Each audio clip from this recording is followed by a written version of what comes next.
السلام علیکم. وعلیکم السلام ورحمۃ اللہ وبرکاتہ. ماشاء اللہ الحمد للہ رب العالمین علی کل حال. باپا یہ لال لال کیا ٹماٹر؟ یہ ہم لوگ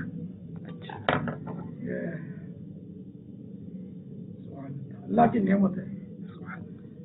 حدیث پاک میں خیر الناس ہے من ینفع الناس، یعنی لوگوں میں بہتر وہ ہے جو لوگوں کو نفع پہنچائے. ہم لوگ کھانے کی ترکیب تھی. چلیے میں کچھ اس کے فوائد امت کی دل جوئی کے لیے عرض کرنے کی کوشش کرتا ہوں جو اطباء نے لکھے ہیں. مرحبا. ہم لوگ ویسے جاپانی پھل ہے، اب پاکستان کی فضا اس کو راس آ گئی ہے تو دھون سے اس کی پیداوار ہو رہی ہے اور سردیوں کا تحفہ ہے. یہ ہاضمے کے لیے مفید، بڑی آنت میں اگر ورم یعنی سوجن آ جائے فائدہ کرے، آنتوں کے زخم منزمل کرے یعنی بھرے، کمر کے درد کے لیے، پھیپھڑوں میں پانی بھر جانے یا اس کی جھلیوں میں سوجن آ جانے کے لیے بھی یہ بہترین دوا ہے. گلے کی سوزش اور خراش کے لیے بھی اس کو مفید بتایا جاتا ہے.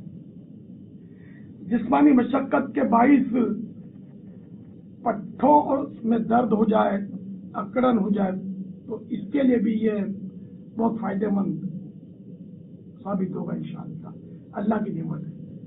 بسم اللہ پڑھ کے کھائیں اور کھانے کے بعد اللہ تعالیٰ کی حمد کریں، الحمدللہ کہہ لیں.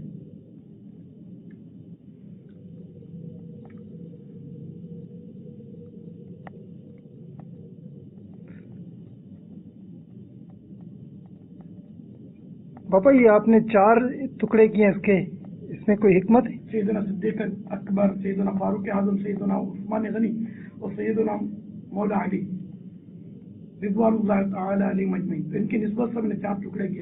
میں روٹی کے بھی 4 ٹکڑے کرنا پسند کرتا ہوں 4 یار کی نسبت. فیضان 4 یار جاری رہے گا انشاءاللہ. ماشاء اللہ. صلو علی الحبیب صلی اللہ تعالی علی محمد. پاپا یہ آپ چھلکوں سمیت کھانے میں اس کے چھلکے اتار دوں؟ چھلکے نہیں اتارنے چاہیے، چھلکے کھائے جاتے ہیں. اچھا. چھلکوں سمیت زیادہ فائدہ کرتا ہے. اور جس پھل اور سبزی کے چھلکے کھائے جاتے ہیں وہ کھائے جانے چاہیے کہ اس کے آخری حصے میں وہ آخری جو تہ وٹامن سی کی تہ ہوتی ہے. ماشاء اللہ. کچا نہیں کھانا چاہیے. ہم لوگ اچھی طرح پک جائے پھر کھانا چاہیے. کچا نقصان دہ ہو سکتا ہے. صلو علی الحبیب صلی اللہ تعالی علیہ